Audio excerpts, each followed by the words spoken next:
You're listening to a Roddenberry podcast. Mission Log Prodigy, a Roddenberry Star Trek podcast. Episode 26, Imposter Syndrome.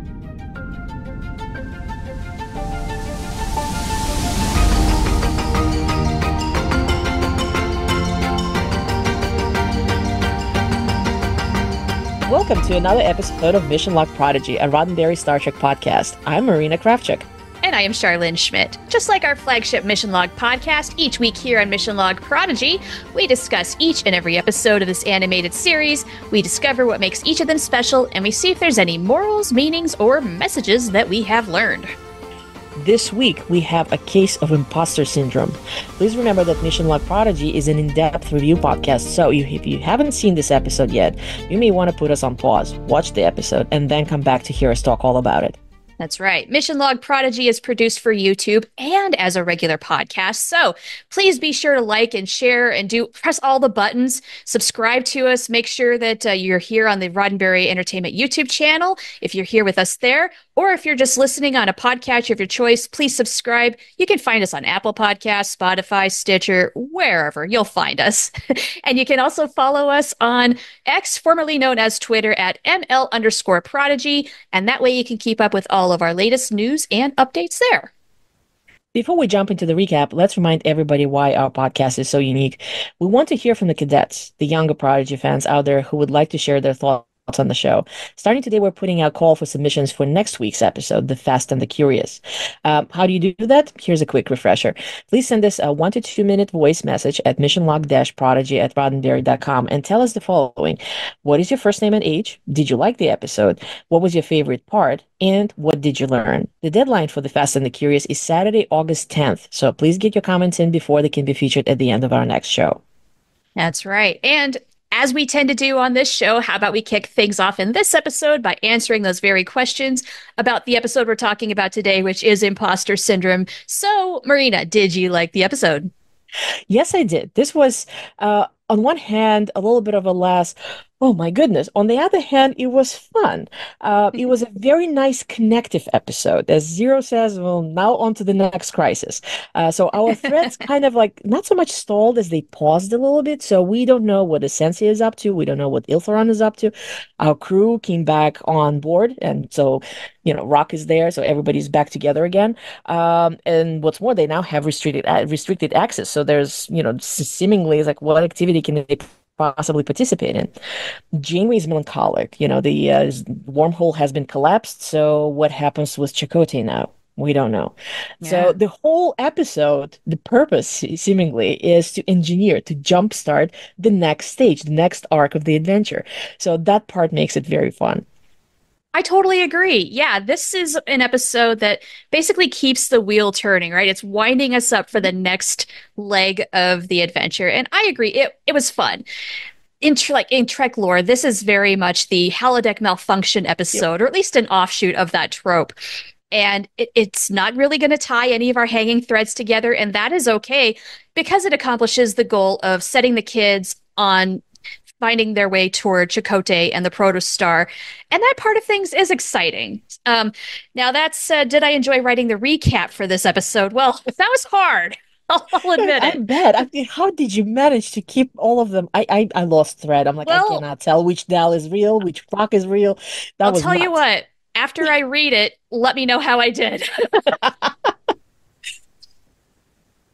So what was your favorite part of this one? I absolutely loved Team Rock. That was the perfect moment. It encapsulates what Rock Talk is all about. It kind of encapsulates one of the major themes, I think, and we'll talk about this closer to the end of the episode, about this episode. I love the fact that, very similar to Zero, it's Majel who takes one for the team by distracting the doctor. That was brilliant. Yes. And just generally the whole thing, which is, as you said, it's an offshoot of holodeck malfunction type. Zero and Jenkem come up with this absolutely nutty solution of like, why don't we make identical copies of ourselves as holograms? What could possibly go wrong? Right. Oh, what could possibly go wrong? Yeah, that was fun. I'm totally with you. Team Rock for the win. It was only natural that Rock and Hologram Rock were going to work together and find the solution. I can't emphasize enough how much I love that. That is such pure prodigy right there. Just even in that one little thing. It's so great. Well, what did you learn? Any morals, messages, meanings? We're still circling the same main theme for the entire season, which is basically it's the teamwork, Yes. teamwork and not giving up. So in this case, we have another little thing is like knowing yourself, because in this case, yeah, they create identical copies. They have to face themselves throughout the entire episode. I love the fact that we have Majel reappearing. Remember at the end of last episode, I was saying, well, is she out of the picture? What's going to happen? Right. No, she's there, and yes, it's important to help your real friends. Similarly, sort of continuation from what the doctor said, that hope is never futile. We have Janeway giving a similar pep talk to the kids, saying, "Well, faith is not futile," which is in this case, there's a little bit of like it's a funny counterpoint, because I mean she's trying to be this very mentorly and inspiring. Meanwhile, they're trying to do their best to get off the ship and go and save Chakotay and help Gwyn. So yeah. And speaking of which, is they have this thing, raison d'etre, I think it's, forgive my pronunciation. They have now this very solid goal. They want to save Chakotay, and they have to figure out a way to save Gwyn. And I feel like everything is obviously gonna be heading along that axis going forward. So Yes. that's, multiple little things, but it's great that we're continuing on comprehensively following this storyline. Absolutely. Yeah, little things is what I noticed as well. There isn't a massive like really in your face moral meaning, here is what the story is all about kind of a message in this episode. And I think that does happen because this is sort of like a connective tissue site kind Yeah, of story where we're bridging between what's happened and where we're going. And that's yeah, okay that there isn't a profound lesson here. We're still seeing the kids doing what they're doing best, and that is working together, solving one crisis at a yeah, time. yeah. So And I love the that's not fact a that it's complaint. it's very personal. It's happening on the scale of characters, our little group. Whereas, like, lest we forget, we're in the middle of a time paradox that potentially may affect the entire galaxy. So it's Right. it's a absolutely fantastic setup. So thank you so much, Char, for your answers. And now it's time for this episode's recap. Okay, here we go. So this is the episode Imposter Syndrome, written by Deandra Pendleton Thompson and directed by Sung Shin. Dal is being chased down a corridor by Wynn and is surrounded shortly thereafter by Zero, Murph, and Jankum. Dal pleads that his real friends would never do this to him, which begs the question, if these aren't Dal's real friends, who are they? To answer this question, let's go back 24 hours. The gang's in the holodeck, working on their astrometric studies, all under the EMH's watchful eye. That's a ruse, of course, for what they're really doing, which is determining where Chakotay could be. They've narrowed it down to one O-class planet in a nebula that matches the observer's message exactly. The planetoid disappeared off star charts years ago, but recent experience has given Gwyn confidence that there's more to this situation than meets the eye, and they should go to this planetoid. Just one little obstacle. How do they get there undetected? In Dal's mind, they don't have time for Starfleet to shoot their idea down. This is a situation where they will ask for forgiveness later rather than permission now. And they will borrow a ship, not steal it. To throw off anyone who notices that our crew is missing, Zero and Jankum have been working on holographic doubles of all of them that will cover for them while they're gone. The holograms are a little glitchy, though. Not a problem, says Rock, who will clean up the code with Zero and Jankum's help. Meanwhile, Gwyn, Dal, and Murph peer into the hangar where the Infinity sits. How will they get aboard her? They're interrupted by Tysus, who just happens to be looking for them. Turns out, Dal left a tricorder on the Infinity. Dal apologizes and promises it won't happen again, and Tysus agrees. It won't happen again because the Infinity will soon be destroyed. Starfleet wants all evidence of their classified mission gone, especially a ship with a cloaking device. Why not just cloak it rather than destroy it? Dal jokes, and Tysus actually laughs. He reveals to Dal and Gwyn that the ship's send-off into a blue giant it happens at 0800. It is exactly what Dal and the crew needed. As long as they can get aboard the Infinity before it launches, they can cloak the ship before it's fried, and the Voyager crew will be none the wiser. Time is short, so Gwyn, Dal, and Murph catch up with Rock, Jankum, and Zero to see how they're doing.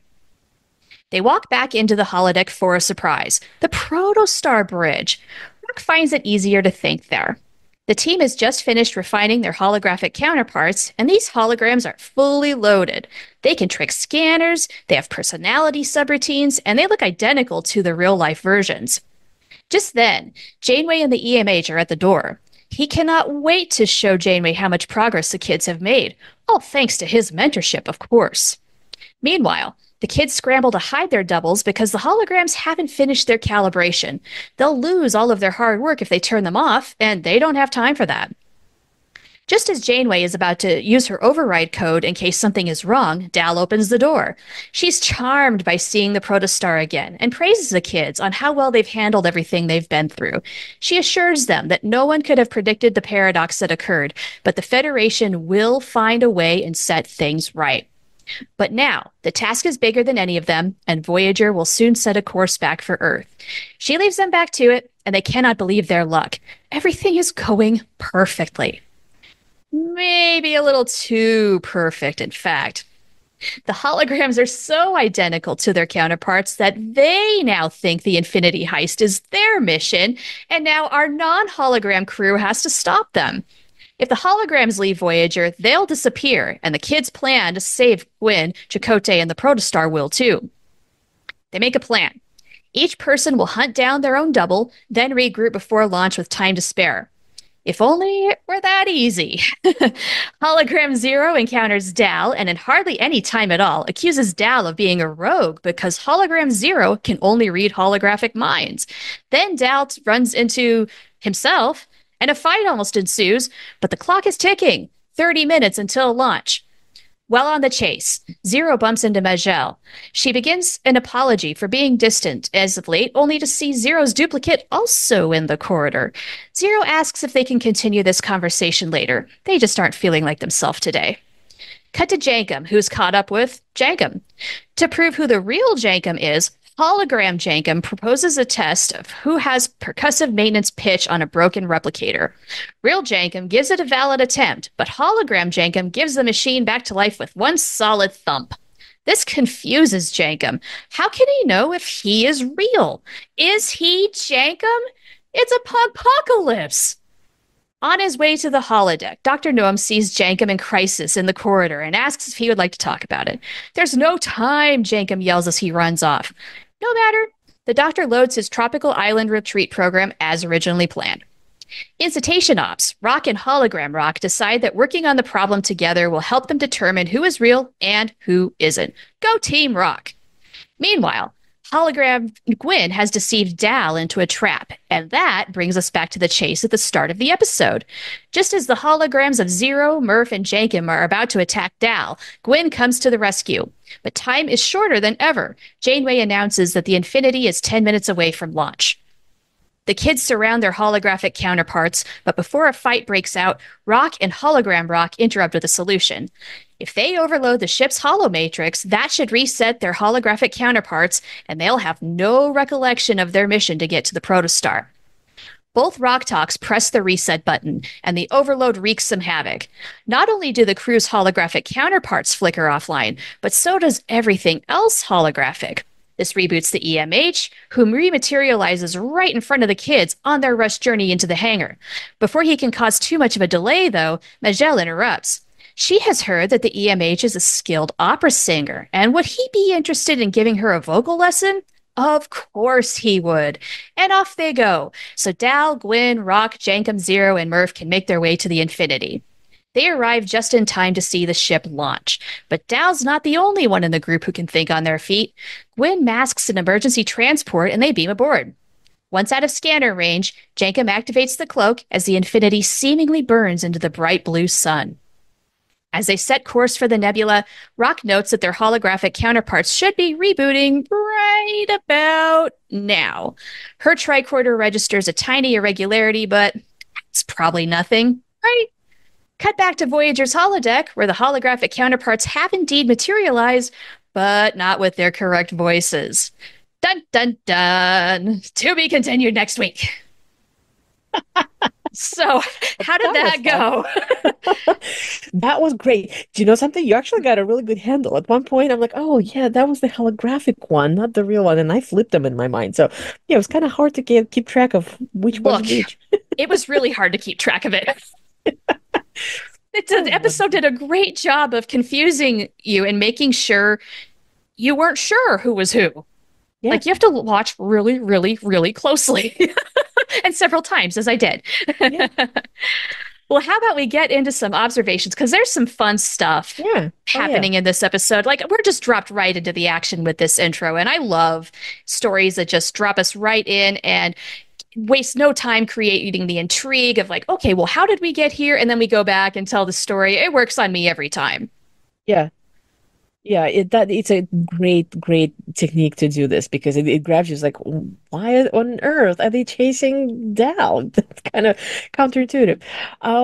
Yeah, so there are quite a few fun things, quite a few interesting things. There are certainly, as always, certain things dropped in that kind of go back to previous Star Trek productions, which are always fun to Of discover. course, In yes. this, I'd like to begin is that I keep thinking about the Infinity. I am Hmm. actually rather puzzled, and I don't know if we're going to get an explanation on how on earth did Janeway and her staff actually manage to have Infinity built, seeing how, I mean, at some point, Tices actually says, the existence of this craft breaks three different Federation treaties. So it's like, it's very, very illegal to have something like this.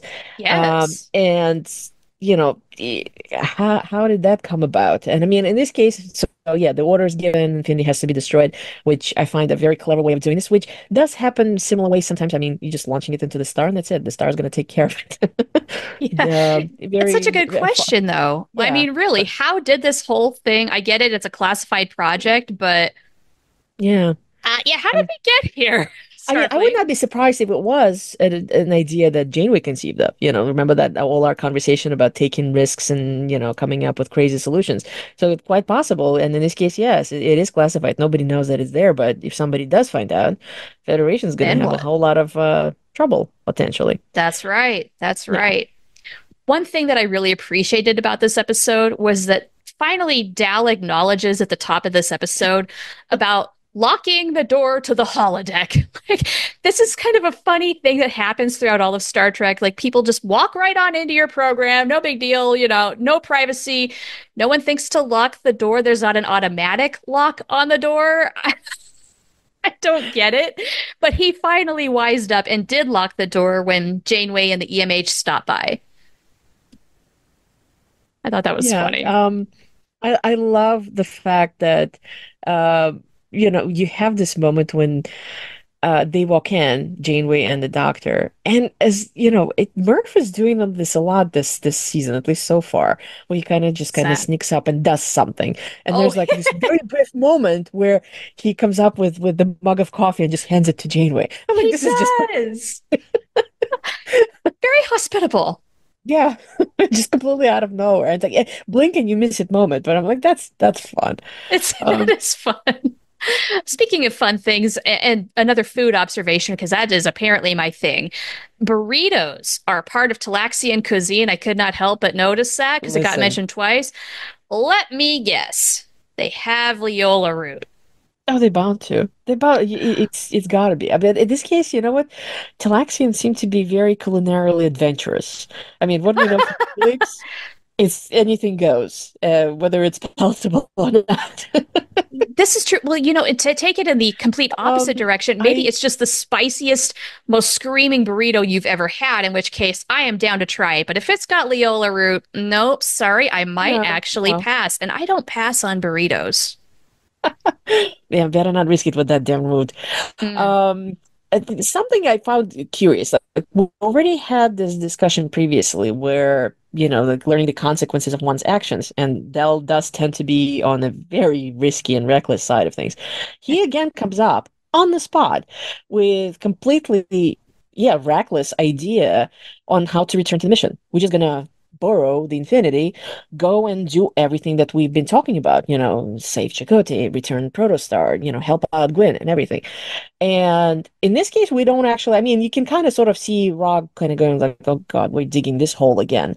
But at the Yes. same time, it's not just jumping empty-handed. Zero actually offers is like, no, we have the holodupes plan. We there is an idea of how to do this, so we might as well just go with it. And Rock joins in. So we have the entire crew, going along with it. So Yeah. incidentally, something that you mentioned when doing recap, when Janeway walks in and discovers that, oh, they're on board Protostar. It's the Protostar's bridge.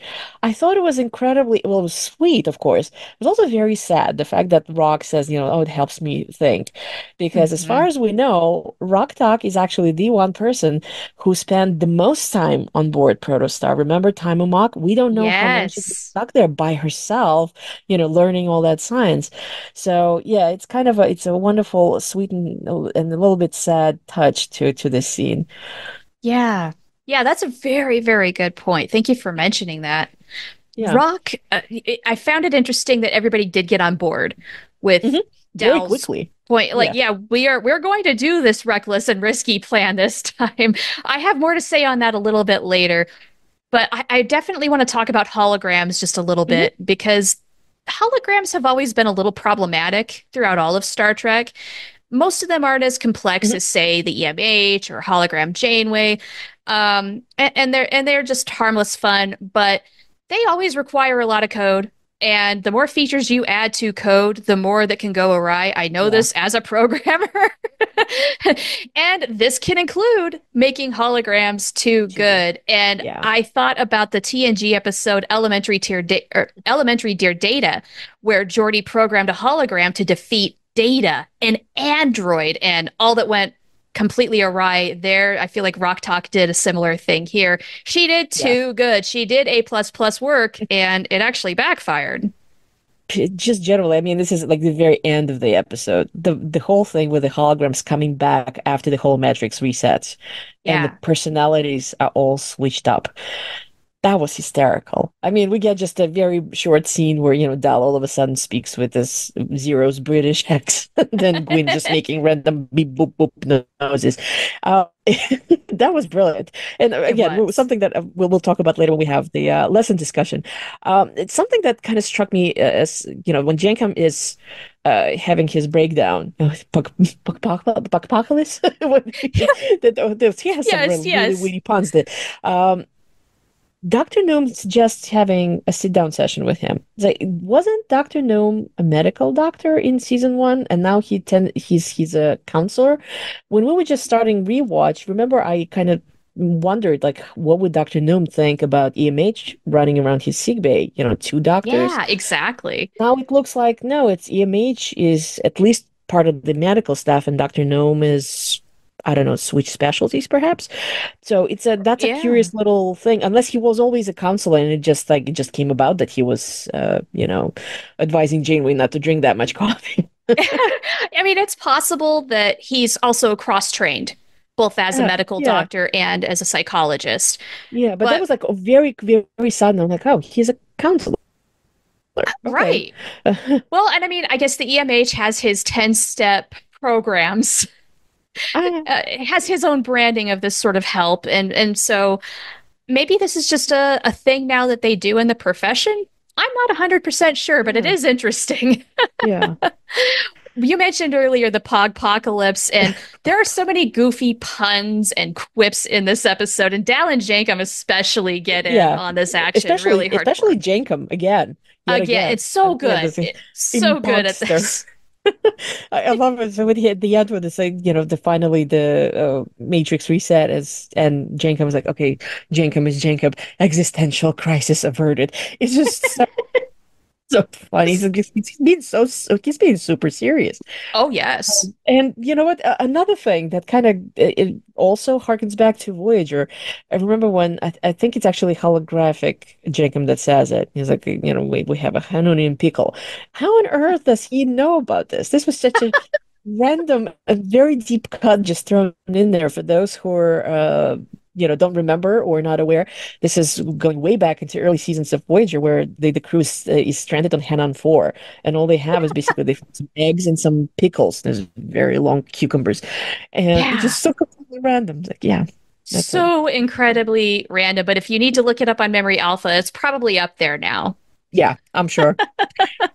Something I found very interesting change. So again, we haven't even gotten through a third of the season, but there's a marked difference to Tysus. Remember how he was in the beginning, no civilians allowed on the bridge, very Oh, strict. yes. So he's kind of still like, do not drop, your tricorders all over the place.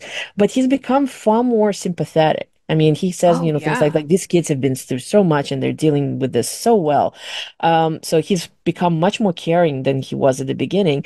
And interestingly enough, although perhaps maybe because they are already part of the mission, they're aware of the particulars, he's surprisingly very comfortable with sharing sensitive information. So it's like, yeah, Starfleet gave the order to Yeah. destroy the Infinity, and it's going to happen at 8 o'clock, 800. Okay, senior officer just dropping information to warrant officers just on the spot, right? Just like that. On a classified mission. Yeah. Now, he knows that the kids know some things, but he didn't necessarily have to reveal that. That just really happened to be quite well in their favor this time around. Yeah. But you're absolutely right. He has definitely softened his tone. He has empathized a little more. I Hmm. think it's just because he understands a lot more about their situation, where they're coming from, and why they are aboard the ship.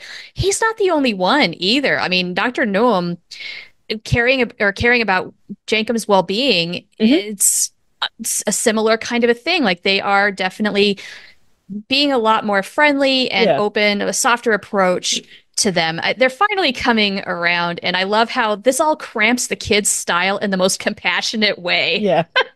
Yeah, it's also like, okay, we got to plan, how do we do this? Meanwhile, there's doctors talking about this, and Janeway being all motherly and Tysus all understanding.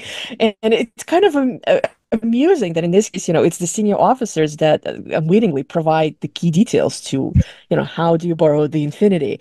Doctor with his idea with all these copies in his holo novels, and then Tysus, as we just Yes. mentioned, relaying that there's going to be a destruction of the Infinity. So, yeah, such a well-crafted episode. I just love how we have all these little things kind of putting together now, and then, yeah, what happens next? Yeah. Well, how about we start moving into our Hmm. discussion? And Yeah, I am curious as to how this particular part of our episode will go, just because, as we said on the top of the show, there are not any profound morals, messages, yeah. or meanings necessarily in this episode. That's not what this episode is particularly designed to do. And nevertheless, I found some things and you found some things. Oh, So yeah, let's see where absolutely. we go. How about you lead us I'm in? Yeah, absolutely. I mean, there's always some meanings or messages there, and that's what we're here for, to discuss this. Yeah. So let's see. I love the fact that by coming up with this idea of creating exact copies, the crew basically creates a situation where they figuratively cannot trust themselves. They have to Yeah. face themselves, and they cannot trust themselves, because at some point, Jankum was like, am I Jankum? Is he Jankum? Who's the real Jankum? Meanwhile, Dal is completely, I mean, I am pretty sure that he's probably like, is that what I'm like? That's just, no, no. Tone down the They certainly, cockiness. I mean, as much as they've been learning the value of sticking together, they certainly can't trust each other. Again, figuratively, because like, is that real Zero? Is that a hologram Zero? Who's the real person? And to reiterate what we said in the beginning, it's fantastic that Rock is the one who basically says, well, logically, we all have literally the same problem. Why don't we put all our heads collectively together, even though they're doubles, and come up with a solution? And that's exactly what she does. Well, they do, both Rocks together. Yes. Yes, I love how they both press the button. Just Together. yeah, everybody has to cooperate, and so without I think them both saying, "Okay, I'm on board if you're on board," that it happens. Without her, I don't know where we would be, honestly. And I have to say, with holograms, this is just a lesson we keep on learning in Star Trek. If it's too good to be true, it probably is. With holograms, it Yeah. is anyway. Yeah. That Oh, was probably absolutely. one of my very big messages in this episode is holograms are just fickle beasts. And anytime anybody says, "Oh, That's probably nothing. Of course it is. It always is. Something I already mentioned, the fact that Magella is back into the picture, and Yes. it's lovely where she's trying to kind of like reach out and explain herself to Zero, when she shows up and saves the moment because like time is running out, Infinity is almost out the door, and here comes the doctor. So, the fact that she just sidetracks him completely immediately. And also I kind of like, is she flirting with Zero? That was so adorable. Oh, I think she has a bit of a crush. I think she's into Zero. Yeah. Yeah. Yeah, I'm here for this. I ship it. I definitely think they're a good match. I like it. Okay, here's a question I have for you and our audience at large. Mhm. Is it better to ask forgiveness than permission? Like, this feels like a very double-edged sword. Yes. I agree.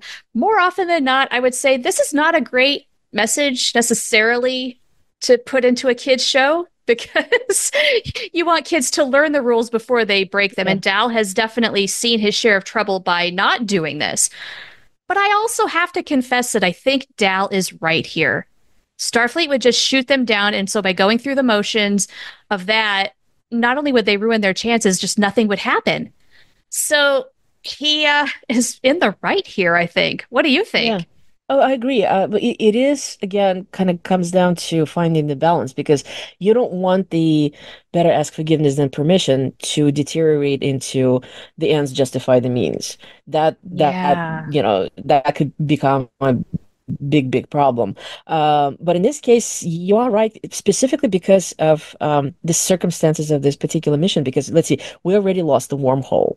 So losing Infinity, which was specifically created to withstand all sorts of phenomena and be, again, mission specific entity thing that we need for the losing that as well, it's basically cutting off all the possible potentially helpful things that we might need in order to, again, find Chakotay and save Gwyn. I mean, still, time paradox is out there. We got to deal with it somehow. So the fact that, Dal comes up with the idea, crazy idea, but, possibly a workable solution. I also love the fact that Gwyn is the one who's actually like also quick, and the one that comes up with the solution at the very end and not Rock. He's Yes. like, yeah, you're not the Everybody's only one who thinking can. really lightning Yeah, fast in this episode. yeah. So it's yeah, it's in this case, I think it is the correct solution. And as you said, otherwise we don't have a story unless we have to find the way to kind of push it forward. Yeah, So and that's that's not yeah. usually like a There's good still a lot reason. in this episode to digest. Mhm. Yeah. That's not So usually a good let's. reason to do a story, with that has the ends justify the means as Yeah. the moral meaning and message. No, no, no, no. We know Prodigy is going to do a much better job of that, but in this particular moment, it is like, well, we want to trust Dal. We know that this is that their resources are running out. There is only so much time. Somebody had to make that call, and Starfleet is just way too busy doing its other things. Okay, here we go. Yeah, it's kind of on that side of that range of like sometimes you have to make the risky decision to come up with a solution. So Yeah. let's see what it's going to lead to in the next episode. So let's wrap this up. What are your thoughts? Any final thoughts for the discussion? Final thoughts. Well, I would say this is the kind of episode that just makes me want to keep watching. Let's go on to the next episode and find out what happens Mhm. next because we leave off just as things really get exciting. Like we get that sense of direction of where we're going, and oh my gosh, I want to know if they're going to find Chakotay in the Protostar. So I love this episode because once again we find our crew together on their own, on a ship, and on a Mhm. mission. Sound familiar? Yeah, Yep. it seems right. It seems right. So that might seem like a backhanded compliment, but it's really not. Like, I really enjoyed this episode, and I love the way the kids come together and set themselves out on the next leg of the journey. This is maybe not an episode that is going to make a whole bunch of top 10 lists as, oh my gosh, that was mind blowing good, but it serves a really important function to the Yeah. overall story. So I like it for that. How Yeah. about you? Well, remember how in the beginning I said, it feels like, the threads kind of stalled, but they literally spunning out now and again three different directions because again, we still don't know what's going on Solom. That's one Yep. thing that's hanging out there. Our crew is now by themselves on the ship. That's heading out somewhere. What's going to happen? And then we have the staff, Janeway and her crew remaining on Voyager. So now these three things are probably going to, going onwards and gonna take us somewhere. And we end literally on this tiny little cliffhanger because, well, despite what the kids are thinking, the holodupes are not up to scratch once they're holometric. That much is definite. So how long possibly this ruse can work? I mean, somebody's gonna walk into and realize that, Rock Talk is behaving like Jankum. Something's very obviously wrong. And I have to say that even though that very quick decision, reckless as it may be, it does seem to be like, okay, great. I mean, they took the Infinity, seemingly Infinity is destroyed, nothing else is affected yet and probably won't be because, okay, Starfleet is kind of like not even aware that this spacecraft exists.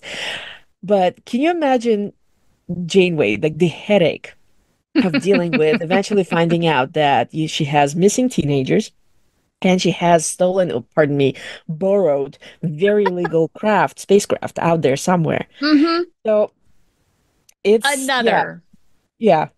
Another onto problem for her to triage. Onto another crisis, as Zero said. Yes, and just as the crew is really starting, as we've mentioned in this episode, really starting to open up to them. And I wonder, is that going to all be taken back now because of what they've done here? Yeah. I don't know, but we don't get to find out here. We have reached the end of our show. So thank you, everybody, for joining us here on Mission Log Prodigy. If you enjoyed the show, please make sure that you do the like and the share and the subscribe thing. And make sure you subscribe to the Mission Log Prodigy playlist, too, so you don't miss anything that we do. And, of course, you can subscribe to us on the podcatcher of your choice as well. Mission Log Prodigy is produced by Roddenberry Entertainment. Production and technical direction by Earl Green. Our website and your opportunity to comment and connect with us is missionlogpodcast.com. And if you would like to support Mission Log directly, you can do so at patreon.com/missionlog. Thank you very much, everyone, for joining us today. Next week, we will take a look at The Fast and the Curious. Don't forget to watch that episode and send us your thoughts no later than Saturday, August 10th. You can do that at missionlog-prodigy@roddenberry.com. We can't wait to hear what you have to say about that, but right now, let's hear what you have to say about Imposter Syndrome. Receiving listener communications. Message playback begins. All right, what's your name and age? My name is Rook and my age is 9. All right, Rook, did you like today's episode? Yes.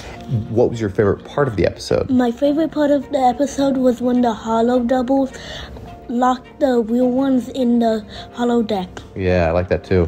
What did you learn from the episode? I learned from the episode that you should not fight, you should work together. Right. When Rocktack and her double worked together, like that was much easier than the other ones fighting their double, right? Yeah. Right. Absolutely. Thank you.